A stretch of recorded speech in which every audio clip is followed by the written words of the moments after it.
नमस्कार दर्शकों, मैं जितेंद्र गुप्ता, आप देख रहे हैं स्टार सिटी न्यूज़। मैं इस वक्त मौजूद हूं ओखला विधानसभा के वार्ड नंबर 103 में। हमारे साथ आम आदमी पार्टी के वार्ड अध्यक्ष पप्पन कुमार जीनवाल जी मौके पे हमारे साथ इस वक्त मौजूद हैं। स्वागत है सर आपका पप्पन जी। मेरा सर आपका पहला सवाल है, आपके इंट्रोडक्शन को लेकर बात करेंगे जी। कि आपका जो राजनीतिक में आपका जो आम आदमी पार्टी में जुड़ा हुआ सर जी। कैसे आपके मन में विचार है, आप जो जुड़े हैं आज? मैं एक्चुअली बचपन से मेरा शौक़ रहा है समाज सेवा करना, और मैं 1989 से मैं समाज सेवा में रहा हूँ। सोशल एक्टिविटीज़ में मैं CI2 संगठन से भी जुड़ा रहा, मज़दूर आंदोलनों में जुड़ा रहा। और मैं 1995 में नरसिम्हा राव सरकार थी जब सेंटर के अंदर में, तो मज़दूरों के ख़िलाफ़ एक नई आर्थिक उद्योग नीति लेके आए थे माननीय पूर्व प्रधानमंत्री जो नरसिम्हा राव जी थे। तो उसके विरोध में एक जन आंदोलन हुआ, काफ़ी संघर्ष किया, पार्लियामेंट का घेराव भी हुआ, फिर जंतर मंतर पर भी काफ़ी वो हुआ। तो हमें भी थोड़ा सा मेरा इंटरेस्ट बढ़ता गया राजनीति में, सोशल एक्टिविटीज़ में। तो जेल भरो आंदोलन हुआ था उसको लेकर, नई पेंशन स्कीम योजना को लेकर के, जो कि आज भी लागू है। 1995 में नरसिम्हा राव सरकार को मज़दूरों ने, पूरे देश के मज़दूर लामबंद हो गए थे, और तब जा कर के नरसिम्हा राव जी को अपना स्टेप वापस लेना पड़ा और नई आर्थिक उद्योग नीति को और पेंशन स्कीम योजना को रद्द करना पड़ा था। लेकिन दुर्भाग्यपूर्ण बात ये रही कि जब अटल बिहारी जी की सरकार बनी, माननीय अटल बिहारी जी की सरकार बनी, तो उस समय सोमनाथ जी थे जो CPI के, क्योंकि CPI और CPM दोनों पार्टी जो है कम्युनिस्ट पार्टी हैं, दोनों मिला करके वो एक्टिविटीज़ करती हैं। तो इसमें से वो अलग होकर के उन्होंने समर्थन कर दिया अटल बिहारी जी का, उनको सोमनाथ जी को बना दिया लोकसभा का स्पीकर। तो उन्होंने उसी स्कीम का जो है समर्थन कर दिया, और वो स्कीम वापस मज़दूरों पे थोप दी गई, जो कि मांग थी मज़दूरों की कि जिस तरह से स्टेट गवर्नमेंट और सेंट्रल गवर्नमेंट पेंशन देती है, उसी तरह से ये प्राइवेट सेक्टर को भी पेंशन मिलनी चाहिए, जो बेसिक DA का आधा मिलता है। जिसकी सैलरी अगर 20,000 तो 10,000 पेंशन मिलनी चाहिए। मगर ये जो कानून लेके आए थे नरसिम्हा राव जी, वो लेके आए थे कि ये पेंशन स्कीम इनको उतनी मिलेगी जैसे अब इनका जो बेसिक और DA उनका जितना कटता है, उसका जो ब्याज जो उनका महीने का बनता है, उस ब्याज का ब्याज भी उनको नहीं दे रहे। जैसे कि अभी प्राइवेट सेक्टर में लोग रिटायर हुए हैं, चाहे उसकी 15,000 या 20,000 सैलरी रही हो, लेकिन पेंशन कितनी है? सिर्फ 800, 700, 900, 1000। क्या 1000-900 में गुजारा हो सकता है? नहीं हो सकता। तो इसलिए हम लोगों ने उसके खिलाफ़ आंदोलन किया था। तो 1 हफ्ते की हमने जेल भी गेस्ट हाउस में बुक करा करके काटी थी। तो मेरा इंटरेस्ट बढ़ता गया, और मैं आम आदमी पार्टी में इसलिए जुड़ाव मेरा हुआ, 2006 के बाद मैंने राजनीति में पार्टीबाजी छोड़ दी। मैं उससे पहले कांग्रेस पार्टी में मेरा जो उसमें भी लगाव रहा था कुछ दिन, तो मैं कांग्रेस पार्टी में भी डिस्ट्रिक्ट लेवल में भी रहा हूँ 2006 से पहले, जनरल सेक्रेटरी भी रहा हूँ। लेकिन फिर मैं सोशल एक्टिविटीज़ में रहा, सोशल यानी समाज सेवा में मेरा ज़्यादा वो रहा इंटरेस्ट, और पार्टियों में इतना ज़्यादा नहीं रहा। तो फिर उसके बाद 2006 के बाद मैंने राजनीति मेरा वो छोड़ दी, तो मैं समाज सेवा में लग गया, और मैं समाज सेवा कर रहा था। फिर जब आम आदमी पार्टी की सरकार दिल्ली के अंदर आई, तो केजरीवाल जी के जो विचारधारा है, जो उनके काम करने की जो एक्टिविटीज़ है, उससे प्रभावित होकर के, और माननीय जो विधायक हमारे ओखला विधानसभा के विधायक हैं, मैं उस वक्त RWA चला रहा था यहाँ पर RWA से जुड़ा हुआ था। तो विधायक जी को हमने बुलाया था अपने क्षेत्र की जन समस्याओं के समाधान के लिए। ये स्कूल बन रहा था तब उस समय, अभी तो बन गए हैं तीनों स्कूल। वहाँ पे विधायक जी को बुलाया, और विधायक जी ने हमें अपनी तरफ खींच लिया।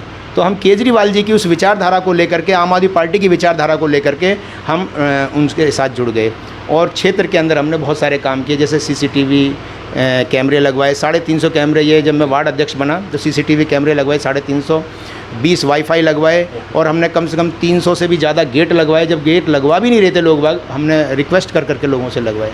तो विचारधारा को देखते हुए आम आदमी पार्टी को, हमारा जुड़ाव आम आदमी पार्टी के साथ हो गया। सर, MCD चुनाव नज़दीक है, मिशन 2022, 15 साल दिल्ली में MCD भाजपा है। आने वाला पब्लिक का रुझान क्या लगता है 2022 में? देखिए, आज की डेट में जो है, जो 15 सालों से MCD के अंदर जो भाजपा की सरकार बैठी है, उसको देखते हुए आज पूरी दिल्ली के अंदर, क्या पूरे देश के अंदर आम आदमी पार्टी की जो लोकप्रियता बढ़ रही है। और आज दिल्ली के अंदर जिस तरह से MCD को जो गंदा करके MCD के लोगों ने रखा है, चाहे भाजपा की सरकार उसमें जो बनी है MCD में 15 सालों से, ना तो सफाई हो रही है, ना ही लोगों के काम हो रहे हैं, चाहे रोडें टूटी पड़ी हैं, नालियाँ टूटी पड़ी हैं, नालियों में सफाई नहीं होती। मैं अपने क्षेत्र की बताना चाहता हूँ, क्षेत्र के अंदर इतने कचरे पड़े रहते हैं, ढेर पड़े रहते हैं कचरों के, और हम शिकायत भी करते हैं, फिर भी कोई सुनवाई नहीं होती है।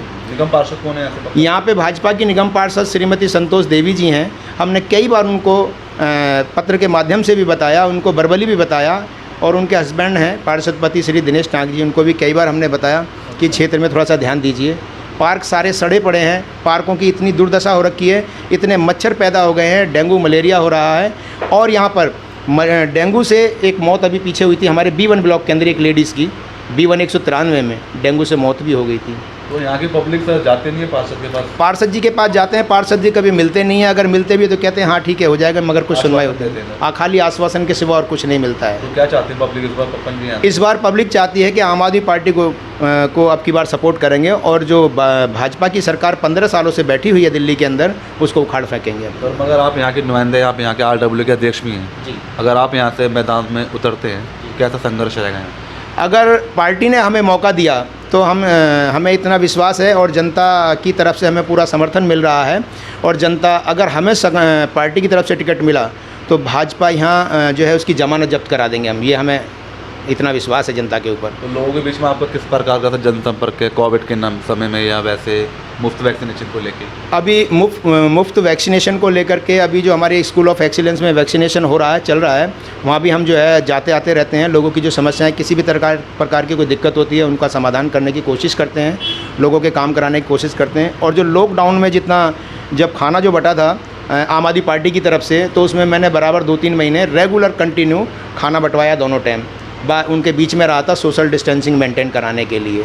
तो जनता में काफ़ी अच्छा रिस्पॉन्स है, काफ़ी अच्छा। अभी का जो चल रहा है आपके विधायक आपके द्वार को लेके पूरे दिल्ली में मुहिम चल रही है, ये क्या जो आप मैसेज देना चाहते हैं अपनी जनता को? जो आपका विधायक आपके द्वार जो कार्यक्रम चल रहा है, अभी पार्टी की तरफ से गाइडलाइन थी कि हमारे पूरी दिल्ली के अंदर जो है पार्टी ने कहा है सभी विधायकों को कि 1 सितंबर से 30 सितंबर तक ये कार्यक्रम चला, और हमारे विधायक जी भी यहाँ पर आए, हमारे यहाँ भी प्रोग्राम हुए, और जनता का बहुत अच्छा रिस्पांस मिला, बहुत अच्छा, मतलब जनता ने हमें सपोर्ट किया, सराहा हमारी आम आदमी पार्टी की सरकार को, और विधायक जी के कामों को भी सराहा, क्योंकि जितने काम पहले कभी और सरकारों में नहीं हुए, उससे कहीं ज़्यादा हमारे वार्ड 103 के अंदर बहुत सारे काम हुए हैं। सरकार के द्वारा तो हुए ही हुए हैं, मगर हमारे लोकप्रिय विधायक भाई अमानतुल्लाह खान जी, जो दिल्ली वक्फ बोर्ड के चेयरमैन भी हैं, ओखला से विधायक भी हैं, दूसरी बार चुन करके आए हैं, और रिकॉर्ड तोड़ जीत हासिल की है उन्होंने।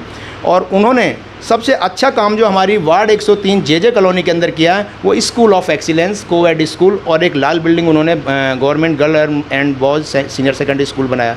3 बिल्डिंग हमारे विधायक जी की देन है। और सबसे बड़ी जो मैं तो धन्यवाद करना चाहूँगा हमारे विधायक अमानतुल्लाह खान जी का, कि विधानसभा ओखला के अंदर इतने सारे स्कूल थे, मगर उन्होंने JJ कॉलोनी के अंदर ही जो है स्कूल ऑफ एक्सीलेंस चुना और कोएड स्कूल चुना। इस बात के लिए मैं क्षेत्र की जनता की तरफ से भी और अपने वार्ड की तरफ से, अपनी तरफ से भी माननीय अमानतुल्लाह खान विधायक जी का तहे दिल से आभार व्यक्त करता हूं कि उन्होंने JJ कॉलोनी में जो स्कूल बनाया, स्कूल ऑफ एक्सीलेंस, इसके लिए वो बधाई के पात्र हैं। सर मगर यहाँ का लैंड ऑर्डर को लेकर बात कर लेते हैं, कैसी व्यवस्था है आपकी? यहाँ पे क्या है, जो अभी पिछले कुछ दिनों पहले हमारे यहाँ SHO साहब थे, सीना साहब, तो उनके टाइम में बहुत अच्छा रिस्पांस था। RW के साथ समय समय पर मीटिंगें होती रहती थी, हर 15 दिन में 10 दिन में मीटिंगें होती थी, तो बहुत अच्छा चल रहा था। लेकिन अभी कुछ दिनों से थोड़ा सा लॉ एंड ऑर्डर को लेकर के तो यहाँ क्षेत्र के अंदर काफ़ी मतलब जो है स्मैक वगैरह भी, गांजा वगैरह इस तरह से भी बिक रहे हैं। हालांकि पुलिस को हम जब प्रशासन को बोला तो सख्ताई की है उन्होंने, और कुछ लोगों को अरेस्ट भी किया उन्होंने, मगर ये है कि अभी पूर्ण रूप से जो है उतना वो कर नहीं पाई है प्रशासन उस पर काबू। बहुत चोरियां बहुत हो रही हैं। अच्छा, लास्ट में और कुछ अपनी जनता को आप कुछ कहना चाहेंगे पप्पन जी? मैं जनता को यही कहना चाहूँगा कि वार्ड 103 की जनता के लिए मेरा एक संदेश है कि मैं जिस तरह से अभी काम कर रहा हूँ, मैं वार्ड 103 से आम आदमी पार्टी की तरफ से, यदि आम आदमी पार्टी ने मुझे मौका दिया तो मैं, कहते हैं ना कि मैं नेता नहीं बेटा बनूंगा और वार्ड 103 की जनता का चहेता बनूंगा। मुझे किसी प्रकार का कोई लालच नहीं है, मैं सिर्फ चाहता हूं कि हमारे क्षेत्र की जनता, मैं ऐसा काम करके दिखाना चाहता हूं कि जनता खुद पे खुद कहे कि ये नेता बस यही रहना चाहिए, दूसरा कोई नेता ना रहे। और मैं अगर नेता नहीं भी बना तो मेरा अपना जो बाकी का जो जीवन बचा है वो आम आदमी पार्टी के झंडे के नीचे, मेरी आखिरी सांस भी अगर निकले तो आम आदमी पार्टी के झंडे के नीचे निकले, और मैं सोशल एक्टिविटीज़ के माध्यम से भी पार्टी में कार्यकर्ता बनकर काम करता रहूँगा। इस बात के लिए मैं आश्वासन भी देता हूं, और मैं जनता को ये संदेश देना चाहता हूं कि आम आदमी पार्टी को सपोर्ट, इस 2022 में जो चुनाव आ रहा है, आम आदमी पार्टी को सपोर्ट करें, और आम आदमी पार्टी को सपोर्ट करेंगे। यहाँ आम आदमी पार्टी का काउंसलर होगा, विधायक भी आम आदमी पार्टी का होगा, तो बेहतर काम होंगे यहाँ पे, हमारे क्षेत्र का बेहतर विकास हो पाएगा। और जो महिलाओं का जो सुरक्षा की गारंटी है वो भी बेहतर हो पाएगी, उसकी गारंटी भी सही से ले पाएंगे हम लोग। धन्यवाद सर पप्पन जी आपको। तो ये हमारे सीधी बात पप्पन कुमार जीनवाल जी से, स्टार सिटी के साथ मैं जितेंद्र गुप्ता।